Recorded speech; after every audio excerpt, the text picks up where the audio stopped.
दोस्तों, रवीश अपनी पत्नी अवंतिका के साथ बहुत खुश था। रवीश खेती बाड़ी का काम किया करता था, उसकी पत्नी बैंक में जॉब किया करती थी। दोनों के बीच बहुत ही ज्यादा मोहब्बत था। दोनों एक दूसरे से बेइंतहा मोहब्बत करते थे।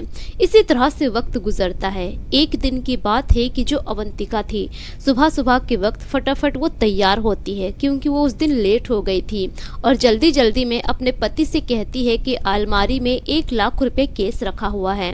दोपहर के वक्त एक आदमी आएगा, उसे तुम दे देना, ये उन्हीं के पैसे हैं। रवीश था, वो कहता है कि ठीक है, तुम अच्छे से जाओ, मैं उन्हें दे दूंगा, बस तुम मुझे बता देना। अब इधर अवंतिका थी, वो चली जाती है ड्यूटी में। रवीश इधर घर पे ही रह जाता है। धीरे धीरे लगभग 11 से 12 बजे का वक्त होता है। रवीश चला जाता है चौराहे पर। चौराहे पर जाकर वो खड़ा था।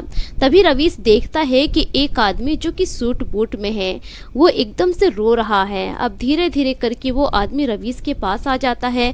रवीश पूछता है कि क्या हुआ भाई साहब, आप इतने उदास क्यों हैं और रो क्यों रहे हैं? तब जाकर वो आदमी कहता है कि भाई साहब, मेरा सब कुछ बर्बाद हो गया, सब कुछ मेरा लुट गया।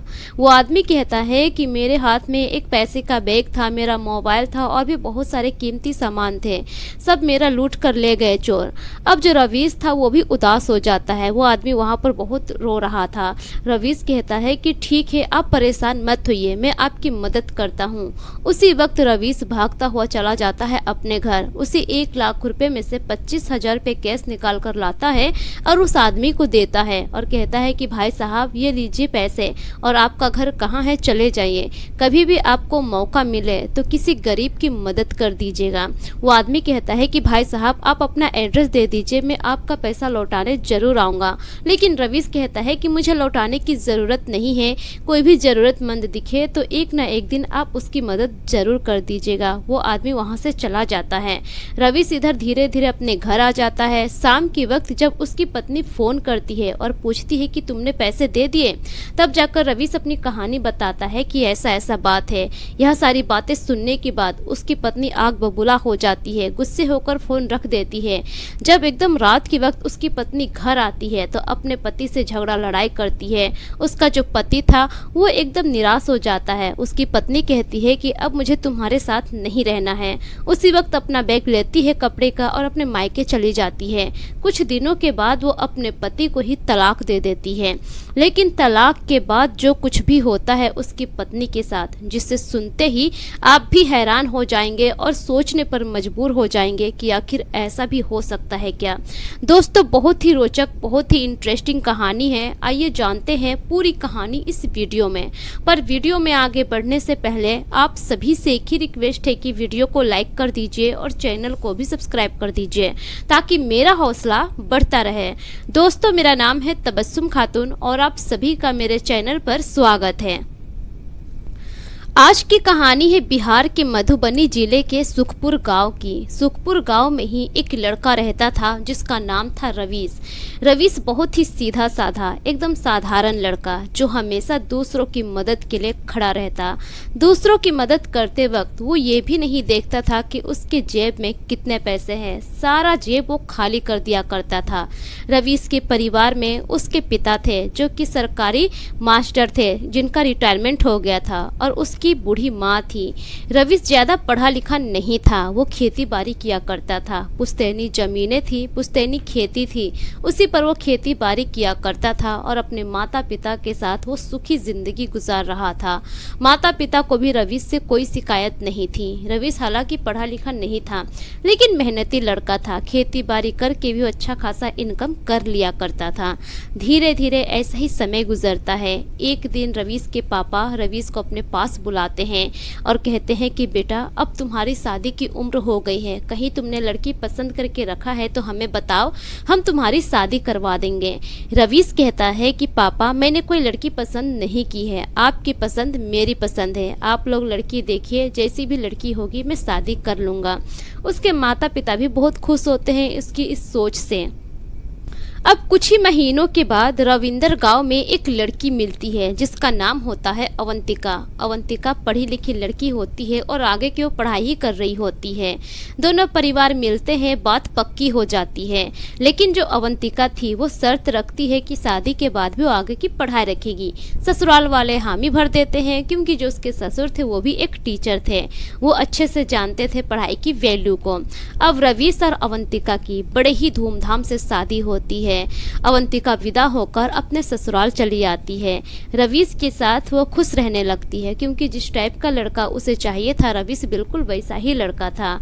धीरे धीरे ऐसा ही समय गुजरता है। अवंतिका अपने पढ़ाई के साथ साथ पूरे परिवार का ख्याल रखती, सास ससुर पति की जिम्मेदारी को वो अच्छे से निभा रही थी। लगभग इसी तरह उसकी शादी को 8 महीने का वक्त कैसे गुजर जाता है पता ही नहीं चलता है। घर के कामकाज में रवीश अपनी पत्नी का हमेशा हाथ बटाया करता, साथ ही साथ वो खेती बाड़ी का काम भी अच्छे से कर लिया करता।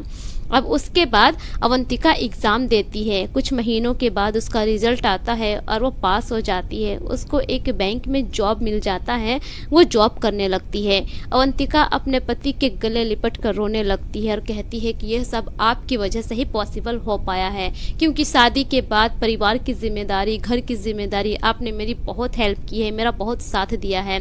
रवीश भी बहुत खुश होता है। रवीश कहता है कि अब तो सब अच्छा ही होगा, तुम्हारी सैलरी भी काफ़ी अच्छी खासी है, धीरे धीरे हर चीज़ अच्छा ही होगा घर में। अवंतिका भी कहती है कि हाँ, अब किसी चीज़ की कोई दिक्कत नहीं होगी। धीरे धीरे उसके जॉब लगे हुए लगभग 3 से 4 महीने गुजर जाते हैं। लेकिन इस 3 से 4 महीने में अवंतिका का तेवर बदलने लगता है। पैसे देखते ही उसकी नीयत बदल जाती है। अब धीरे धीरे उसमें घमंड आने लगता है। अब हर बात पे वो अलग तरीके से अपने पति से बातें करती, उसका तेवर ही बदल गया था और यह रवैया उसके परिवार के सभी लोग देख रहे थे। लेकिन कोई किसी से कुछ कहता नहीं है। रवीश अच्छे से उसे परख चुका था। हालांकि रवीश ज्यादा पैसे नहीं कमाता था, लेकिन अवंतिका को अच्छे से परख चुका था कि जब वो उस घर में नई नई आई थी, जब तक उसकी नौकरी नहीं लगी थी, तब तक उसका रवैया कैसा था और नौकरी लगने के बाद, पैसे देखने के बाद उसका रवैया कैसा हो गया है। इधर जो रवीश की आदतें थी कि वो हमेशा दूसरों की मदद कर दिया करता था। उसके पास जितने भी पैसे होते हैं, अगर कोई भी इंसान उसके पास आता, मदद मांगता, तो वो हमेशा मदद कर दिया करता। इस बात से उसकी पत्नी को हमेशा ऐतराज रहता। अवंतिका कहती कि रवीश, ये तुम कर क्या रहे हो? हमेशा दूसरों की मदद कर देते हो, क्या तुम अपने लिए कुछ नहीं रखोगे?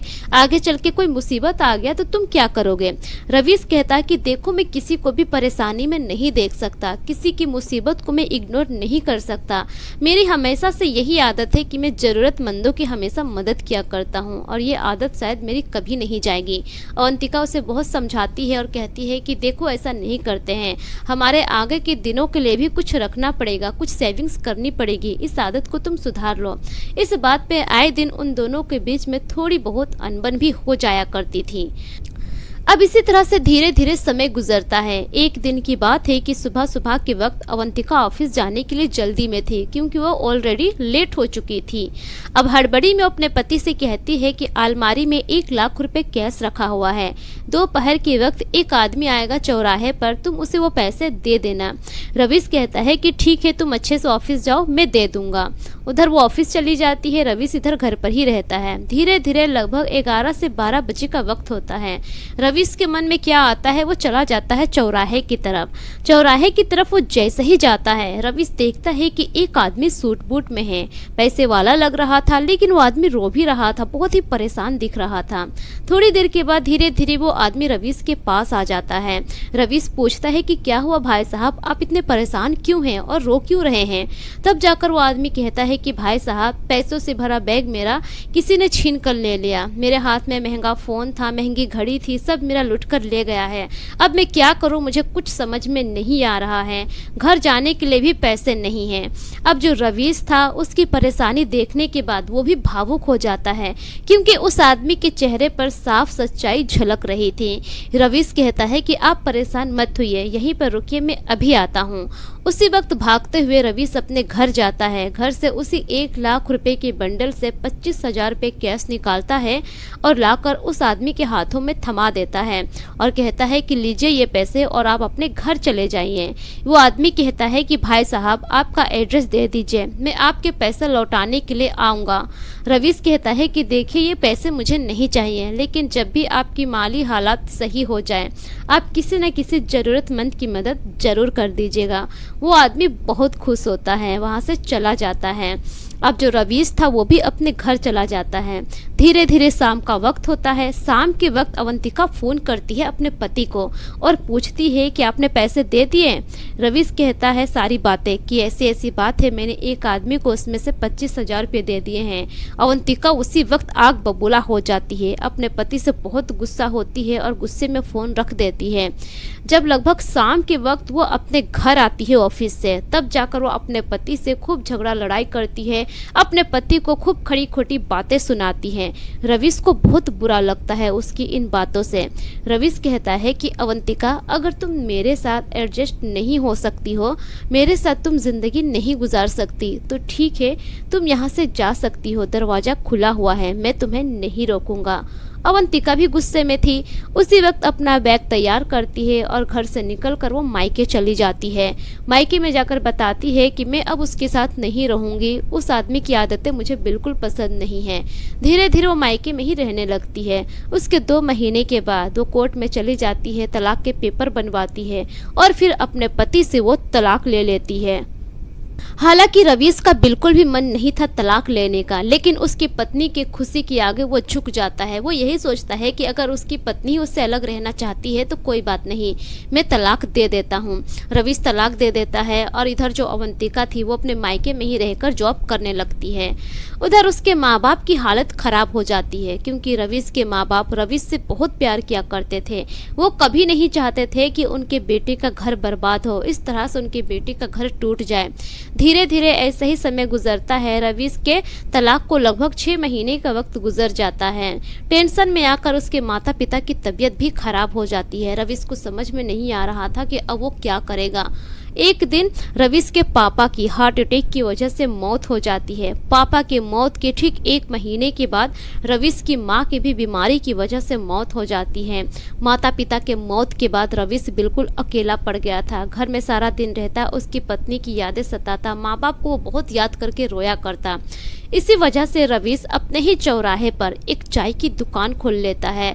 सुबह से रात के 9 बजे तक वो उसी चाय की दुकान को चलाता और जब रात को घर आता खाना वगैरह खाकर सो जाता।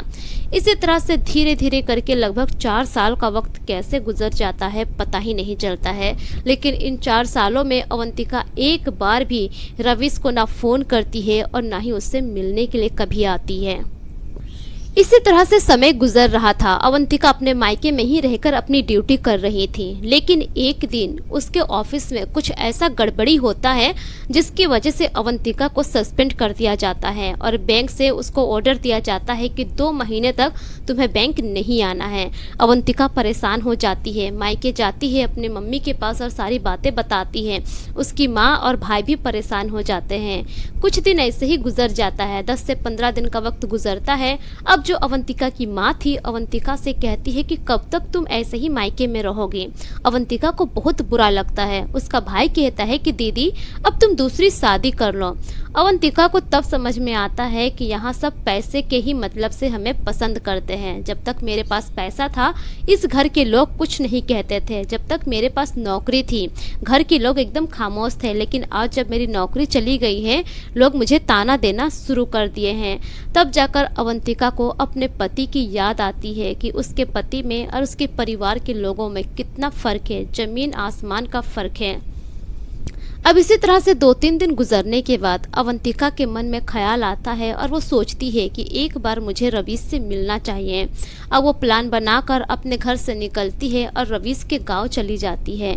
जैसे ही वो चौराहे पर जाती है अवंतिका देखती है कि रवीश चाय बना रहा है। वो एक चाय की दुकान में खड़ा हुआ है। अवंतिका एकदम से हैरान हो जाती है कि रवीश चाय की दुकान कब खोल लिया। धीरे धीरे करके उसकी दुकान की तरफ बढ़ती है और सामने जाकर कहती है कि एक कप चाय मिलेगा क्या। अब जैसे ही रवीश अवंतिका को देखता है खुश हो जाता है और कहता है कि अरे अवंतिका, इतने सालों के बाद दिखी हो, बताओ कैसी हो। अब जो अवंतिका थी वो कहती है कि मैं तो ठीक हूँ, लेकिन तुम बताओ तुम कैसे हो और ये चाय की दुकान तुमने कब खोली। रवीश कहता है कि पहले बैठो फिर मैं बताता हूँ। अवंतिका वहीं पर बैठती है, रवीश चाय बना रहा होता है। तब जाकर रवीश कहता है कि तुम्हारे जाने के कुछ ही महीनों के बाद माता पिता की मौत हो गई, घर में अकेला अच्छा नहीं लगता था, कैसे मैं अकेले ज़िंदगी गुजारता। इसी वजह से ये चाय की दुकान ही मेरा सहारा बन गया है। सुबह से रात तक मैं इसी चाय की दुकान में बिजी रहता हूँ, रात को घर जाता हूँ, किसी तरह से रात काटता हूँ, बाकी सारा दिन मैं इसी चाय की दुकान पर रहता हूँ। अवंतिका वहाँ पर रवीश से माफ़ी भी मांगती है और कहती है कि रवीश, मुझे माफ़ कर दो, मुझसे बहुत बड़ी गलती हो गई। जब अवंतिका माफ़ी मांगती है तो रवीश कहता है कि तुम किस चीज़ की माफ़ी मांग रही हो, गलती तो मेरी भी थी जो मैंने तुमसे बिना पूछे किसी को पैसे दे दिए, तो तुम माफ़ी मत मांगो। हमारी ज़िंदगी में जो भी होता है हमारी भलाई के लिए ही होता है, ये लो चाय पियो। उसी वक्त रवीश एक कप चाय देता है अवंतिका को पीने के लिए। वो चाय पी रही होती है। उसी दौरान अवंतिका कहती है कि रवीश, क्या हम दोबारा फिर से एक नहीं हो सकते हैं? क्या तुम मुझे एक मौका दोबारा नहीं दे सकते हो? दोबारा हम अपनी जिंदगी की शुरुआत नहीं कर सकते हैं क्या? रवीश कहता है कि मैं तो कभी तुमसे ये चाहता ही नहीं था। तुमने तलाक के पेपर भेज दिए, तुम्हारी खुशी की वजह से मैंने उस पर साइन कर दिया, क्योंकि मैं तुम्हारी खुशी देखना चाहता था। मैं आज भी तुमसे उतना ही प्यार करता हूँ जितना कि पहले किया करता था। मैं आज भी तुम्हें अपनाने को तैयार हूँ। मैं तुमसे कभी दूर नहीं गया, हालांकि तुम मुझसे दूर चले गए। अब उसकी बातों को सुनने के बाद अवंतिका वहीं पर रोने लगती है और रवीश के गले लग जाती है। उस दिन शाम तक अवंतिका उसकी दुकान पर ही रहती है। रात का वक्त होता है, जब रवीश दुकान बंद करता है तो अवंतिका रवीश के साथ उसके घर चली जाती है। उसके एक हफ्ते के बाद अवंतिका अपने मायके जाती है। मायके से अपना सारा सामान लेकर चली आती है रवीश के पास और फिर से रवीश के साथ एक मंदिर में जाकर शादी करती है और दोबारा से वो दोनों एक साथ अपनी ज़िंदगी गुजारने लगते हैं। इस बात की खबर जब रवीश के गाँव वाले सुनते हैं तो वो लोग भी बहुत खुश होते हैं। गाँव की औरतें आती है और अवंतिका को समझाती है और कहती है कि बेटा, छोटी छोटी बातों पर इस तरह से घर छोड़कर नहीं जाया करते, कोई बड़ा फैसला अब दोबारा मत लेना। अवंतिका कहती है कि नहीं, एक बार मैं सबक सीख चुकी हूँ, अब ऐसा दोबारा मैं कभी नहीं करूँगी। धीरे धीरे इसी तरह से 2 महीने का वक्त गुजर जाता है। अब 2 महीने का वक्त जैसे ही गुजरता है, कुछ दिनों के बाद अवंतिका के पास अब बैंक से क्लीन चिट आता है जिसमें लिखा होता है कि अब आप अपनी ड्यूटी ज्वाइन कर सकते हैं। अब उसको उसकी नौकरी दोबारा मिल गई थी। अवंतिका बहुत खुश होती है, अपने पति को यह बात बताती है। उसका पति भी बहुत खुश होता है। अवंतिका फिर से अपना ड्यूटी करने लगती है और कहती है कि हमारे सैलरी में से जितना भी आएगा उसका आधा पैसा गरीबों में हम बांट दिया करेंगे, गरीबों की मदद करेंगे। इससे रवीश भी बहुत खुश होता है। धीरे धीरे करके रवीश छोड़ देता है चाय की दुकान को, क्योंकि अवंतिका कहती है कि हमारा जो खेती बाड़ी है, जिस तरह से पहले तुम खेती बाड़ी का काम किया करते थे वैसे ही तुम खेती बाड़ी का काम करो। अब रवीश भी खेती बाड़ी का काम करने लगता है। धीरे धीरे लगभग और 1 साल का वक्त गुजर जाता है। अवंतिका अब प्रेग्नेंट हो गई थी। एक दिन अचानक से एक आदमी रवीश के घर में आता है। जब रवीश दरवाजा खोलता है तो उस आदमी को देखकर वो हैरान हो जाता है। वो आदमी कोई और नहीं था बल्कि वही आदमी था जिसकी रवीश ने मदद की थी 25,000 रुपये देकर। वो आदमी कहता है कि भाई साहब, अगर आप उस दिन मेरी मदद नहीं करते तो शायद मैं अपनी ज़िंदगी में दोबारा कभी उठ नहीं पाता। भाई साहब, आपके पैसे से मैंने बहुत कुछ किया है और उसी पैसे से मैंने बहुत सारे लोगों की मदद भी की है। ये लीजिए आपके 25,000 रुपये और एक कुछ तोहफा है जो मैं आपके लिए लेकर आया हूँ, इसे एक्सेप्ट कीजिए। रवीश लेने से मना कर रहा था। वो आदमी बार बार जिद करता है तो रवीश ले लेता है। वहीं पर अवंतिका भी खड़ी हुई थी। अवंतिका उस आदमी को घर के अंदर बुलाती है, चाय नाश्ता करवाती है, फिर उसके बाद वो आदमी वहाँ से चला जाता है। आज रवीश और अवंतिका एक दूसरे के साथ बहुत खुश हैं। उन दोनों का एक बेटा भी हो गया है और अपनी ज़िंदगी में खुशहाल ज़िंदगी वो लोग गुजार रहे हैं।